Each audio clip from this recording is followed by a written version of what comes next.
3 buts à 1, c'est le score du match d'ouverture du championnat d'Afrique de football des sourds qui se tient à Nairobi depuis ce 11 septembre et ce jusqu'au 23. Le Sénégal l'a emporté sur le pays organisateur, le Kenya. Alors, comment est-ce que cette équipe a été constituée? Quels ont été les différents défis auxquels ils ont dû faire face pendant leur préparation?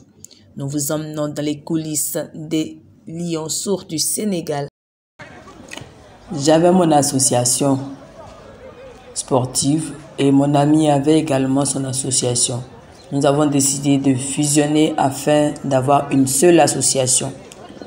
Nous avons également intégré des entendants afin d'être plus ouverts. Mon rôle, c'est de venir assister l'entraîneur pour le travail tactico-technique au niveau des schémas de jeu et aussi donner la performance aux footballeurs qui sont issus de différentes villes du pays.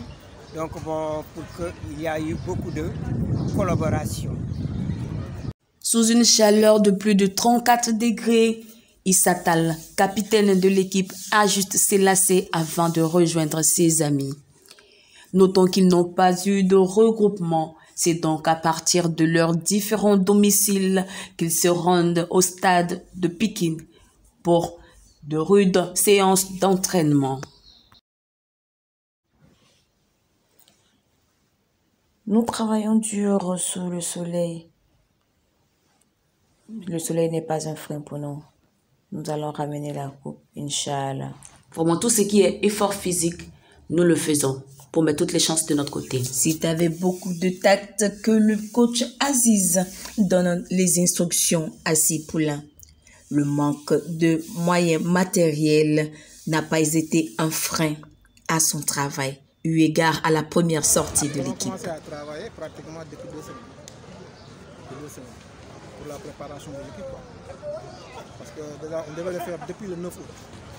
Mais malheureusement, on attendait les dirigeants du ministère des Sports, de la Fédération sénégalaise du football, pour qu'ils puissent vraiment nous loger à Touabiola ou bien à Guéréo.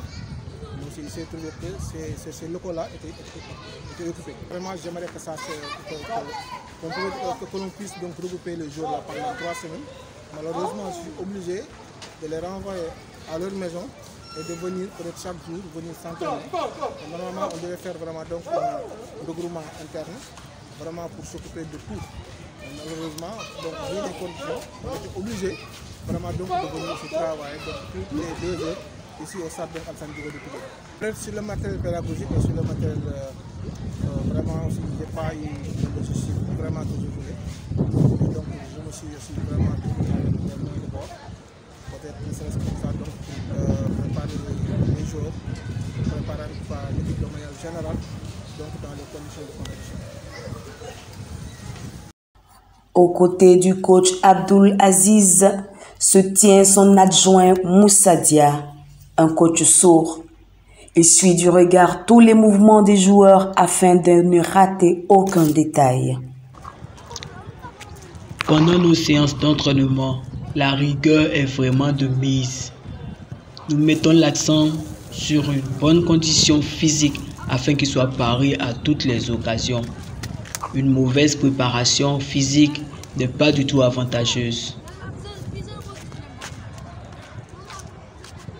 Au début, on avait beaucoup de difficultés. Vous savez, eux, ils s'organisaient en interne. Donc, on avait la première difficulté, c'est la légalité, la légitimité de cette équipe.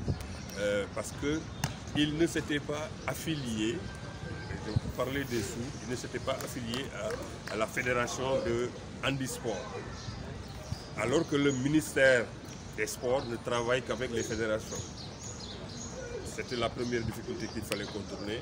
Heureusement, ils nous l'ont facilité en la personne de Santi Agne, qui est le président de handisport, son secrétaire général qui est Yoro Niang, qui est aussi très regardant et très attentif, et surtout le vice-président Cheikh Ndiaye qui est aussi de Pékin. Ces trois nous ont vraiment facilité l'affiliation et les relations entre la fédération, le ministère des Sports et l'association des sports de Sour. Voilà. Donc ces difficultés ont été surmontées. Maintenant, cette activité n'a pas été budgétisée l'année en cours, donc il n'était pris en charge nulle part. Donc il n'y avait aucun sou qui était prévu pour la compétition, cette compétition internationale des sourds. Il fallait trouver des moyens. Et là, ce n'était pas facile. Le ministère a fait beaucoup de gymnastique. Sur notre liste de 40 joueurs, de 40 personnes, la fédération ne pouvait prendre que 18 joueurs, 18 personnes, ce qui nous a créé énormément de problèmes. Heureusement, le président de la République a réagi et a pris en charge les 43 membres de la fédération.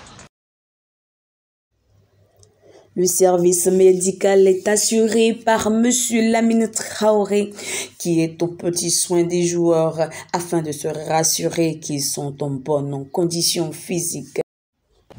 L'intervention du chef de l'État, son Excellence M.